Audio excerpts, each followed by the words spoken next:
আমি এখানে মুরগির ডাক দিতে চাই, তো এখানে আমাদের কিন্তু মুরগি তো নেই এখানে। কি দিয়ে করবে এটা? এটা আমাদের একটা মগ লাগবে, এরকম পেপারের তৈরি না? Paper cup. এবং আমাদের একটা এরকম দড়ি লাগবে, এরকম চিকন সুতা না, দড়ি বা এরকম সুতা লাগবে। আর কি লাগবে? আর এখানে একটা, এটা কি দেখা যাচ্ছে? এটা একটা টুথপিক দেখা যাচ্ছে, তাই না? এরকম কাঠি। তারপর কি করতে হবে আমাদেরকে? আমাদের এইখানে আমাদের এই দড়িটা এই টুথপিকে ভালো করে বেঁধে নিতে হবে। ওকে। তারপরে এখানে একটা ছোট্ট একটা ফুটা করে এটার ভিতরে এভাবে করে দিয়ে দিতে হবে। তবে আমরা কিভাবে রাখবো টুথপিকটা, তুমি যদি আমাদের বন্ধুদেরকে একটু দেখিয়ে দিতে। এই যে আমি তোমার কথা মতো এটা হচ্ছে এখানে একটা গিট দিয়ে বেঁধে নিয়েছি। এর ভিতরেও আছে এরকম না? আমি একটু বের করে দেখাই।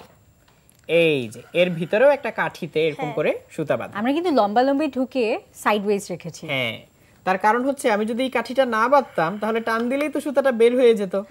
কিন্তু কাঠি বাঁধা থাকার কারণে সুতাটা আর বের হতে পারে না। এখন কি করতে হবে?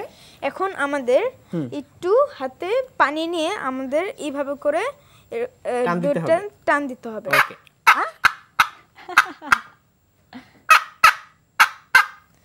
তাহলে এরকম জোরে সাউন্ড হচ্ছে, কিন্তু তোমার সামনে আমি এরকম অনেকগুলো কাপ দেখতে পাচ্ছি, কোনোটা ছোট কোনোটা বড়।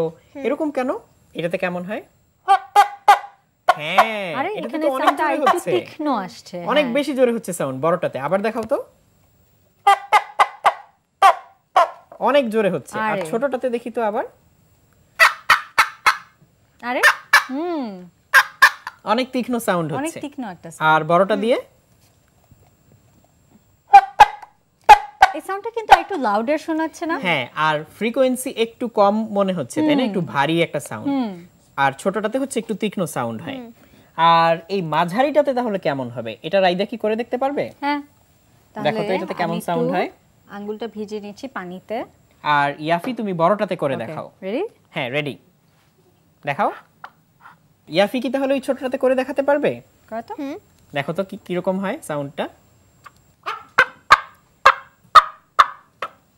আচ্ছা, তার মানে ইয়াফির এই এক্সপেরিমেন্ট থেকে আমরা বুঝতে পারলাম যে বড় কাপে এক ধরনের শব্দ হবে, মাঝারি কাপে অন্য আরেক ধরনের শব্দ হবে, আর ছোট কাপে সবচেয়ে তীক্ষ্ণ শব্দ হবে, তাই না? আর এর মাধ্যমে আমরা নানান রকম ডাক নকল করতে পারি, হাঁসের ডাক কিংবা মুরগির ডাক এরকম।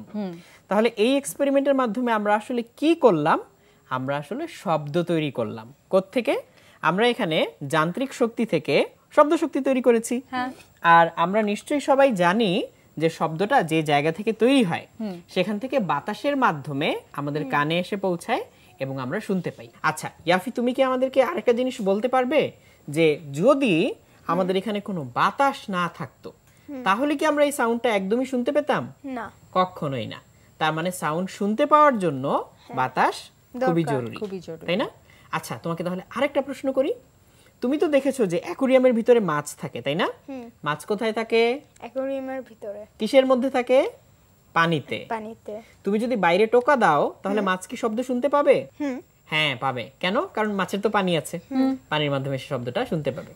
তার মানে কিছু একটা থাকা লাগবে শব্দটা যাওয়ার জন্য। যদি কিছুই না থাকে তাহলে আমরা কোনো শব্দ শুনতে পাই না। তার মানে শব্দের জন্য আমাদের একটা মিডিয়াম লাগছে। হ্যাঁ।